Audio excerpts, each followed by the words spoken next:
Who even thought turning Squid Game into a Minecraft tournament for $45,600 was a good idea? I mean, it sounds like pure madness. You've got this cozy game where people usually just mine dirt and build little houses, and suddenly they are dropped into an insanely high-stakes, life-changing survival game. Exactly. And in this explainer, we're breaking down the human psychology behind it all. You take the biggest show in the world, drop it into the biggest game, and attach a completely life-altering prize to it. And the craziest part, it wasn't just a casual walk in the park. The tension was completely real. People were actually sweating over pixels. But to really understand why this absolute spectacle took over the internet, we have to look at the sheer scale of what was on the line. Because the second you hear the prize, everything changes. Just look at that number, $45,600. It perfectly mirrors the 45.6 billion won from the actual Squid Game, but in real, cold, hard US dollars. 150 real people fighting for it. And high stakes absolutely force raw reactions. These are not actors. These are real people realizing they could literally pay off their student loans right now or buy a car just by surviving a children's game in Minecraft. Right, but how do you actually handle that kind of pressure? You've got 150 players, everyone's heart is pounding out of their chest, and then the very first challenge hits. And let me tell you, it was an absolute nightmare. The very first game is red light, green light, an 8-minute timer. Wait, 8 minutes feels like a lifetime when you're playing for 45 grand. The rule was painfully simple. When the field turns red, nobody moves. If someone shifts even a single millimeter, they are instantly eliminated. Dead. Out of the game. 1 second they are jumping around. The next, total paralysis. The host wouldn't even change the light to green until people started breaking under the pressure and getting eliminated. People were literally screaming. But the craziest thing wasn't the people rushing forward. It was what was happening back at the starting line.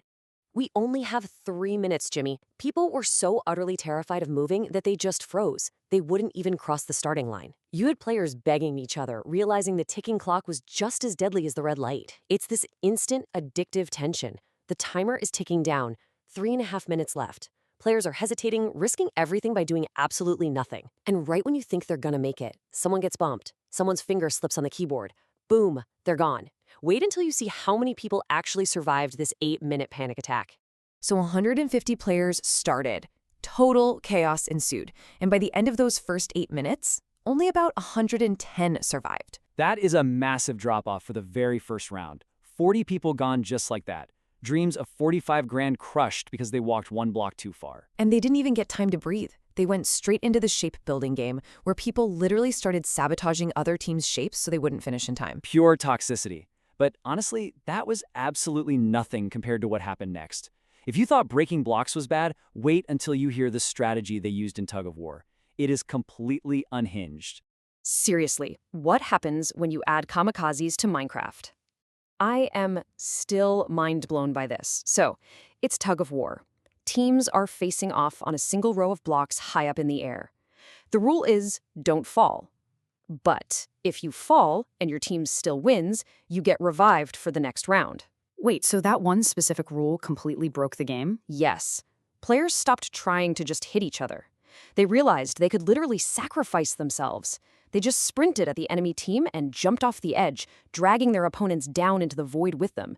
It was absolute chaos. It completely flipped the psychology of survival.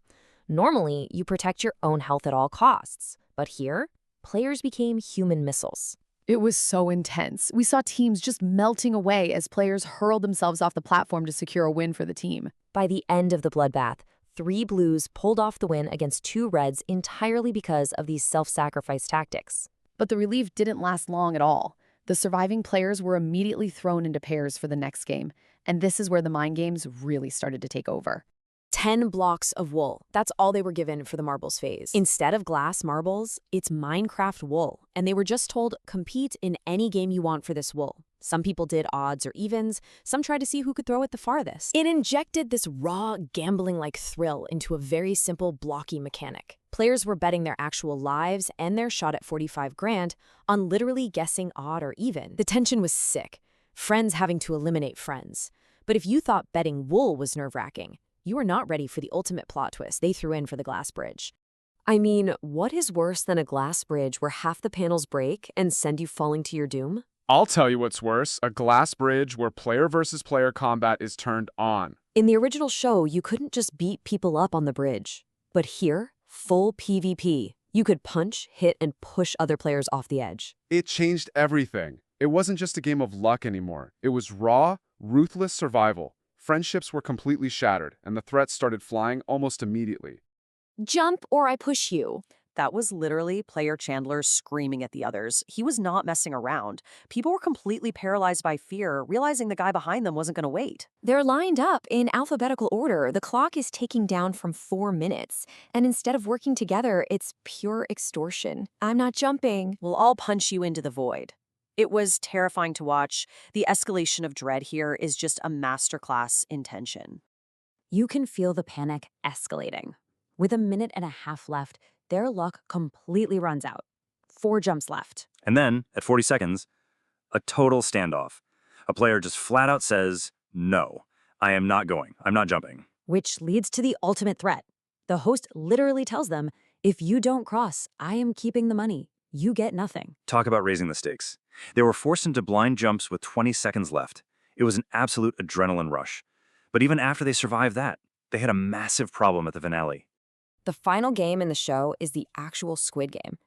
But how do you play a game that doesn't exist in Minecraft? You can't exactly draw a squid on the ground and play it. The mechanics just aren't there. So they had to pull a brutal pivot. They threw out the complex rules and just said, here are wooden swords, last one standing takes the $45,600. An old school, desperate Minecraft sword fight. No armor, just 3 guys swinging for their lives. But the social dynamics of who they targeted first, pure comedy. It turned into Sapnap versus everyone. The final 3 were Sapnap, Venki, and Dream. And immediately, Venki and Dream look at each other like, let's team up on Sapnap. Why? Because, as they literally said in the heat of battle, he already pays his rent, he's rich. It is hilarious. The social dynamics completely overrode the game. They ganged up on him over real-world financial status. A 2-on-1 fight for $45,000. Sapnap was taking hits from both sides. It looked completely hopeless for him, but he had a secret advantage. Because of a previous advantage, Sapnap actually had slightly more health. He managed to strike them both down and win the whole thing. He did it! He won the $45,600. But the emotional climax wasn't just the win. He completely flipped the script. He gave away $10,000 to one player and $5,000 each to the 2 guys who literally just tried to gang up on him. Such a wholesome end to an incredibly cutthroat spectacle. But taking a step back, why were we all so glued to this? What was the magic sauce here? That is the golden question for this explainer. This was a blocky, chaotic, pixelated event. Yet it felt like a premium Hollywood thriller. Millions of people couldn't look away. Your palms were sweating during the glass bridge. It comes down to how creators engineer these spectacles. They take elements we all know and absolutely force you to pay attention. Exactly. And the real secret isn't about making things more complicated. It's actually the exact opposite. Let's look at the formula. Complicated plots lose people. A clear goal, like survive for 45.6K, keeps people completely hooked. Even if you've never played Minecraft, you instantly understand don't move or you lose. Don't fall or you lose. It's visually obvious. You don't need a 10-minute backstory. The premise is the story. That instantly understandable objective is the secret behind massive virality. And once you have that simple goal, you just stack psychological triggers on top of it. It's a recipe for internet addiction. Think about the triggers at play here. You have the nostalgia of a childhood game colliding with massive pop culture hype. And the pacing is relentless. There is zero downtime. The second one panic attack ends, the next one immediately begins. It's constant tension mixed with unpredictable chaos, like those kamikaze tactics on the bridge.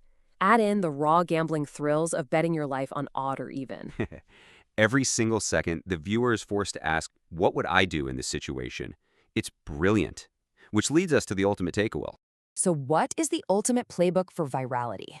If you want to engineer your own internet success, you can literally steal the rules used in this event. Because it's not just about giving away money. It's about how you structure human attention. We've distilled the genius of this event down to 5 powerful, actionable lessons. Get ready, because this is the exact framework for creating content people physically cannot stop watching. First, simple concepts always win. If you can't explain it in one sentence, it's too complex. And using familiar things like Minecraft and Squid Game completely lowers the barrier to entry for the viewer. You also need high stakes to force raw reactions. When real money is on the line, you don't need actors. The panic is entirely real. From there, you have to constantly escalate the tension. Never let the audience relax. From red lights to PvP on a glass bridge, the stakes must always rise. And finally, keep the goal visually obvious. A viewer should know exactly what winning and losing looks like just by glancing at the screen.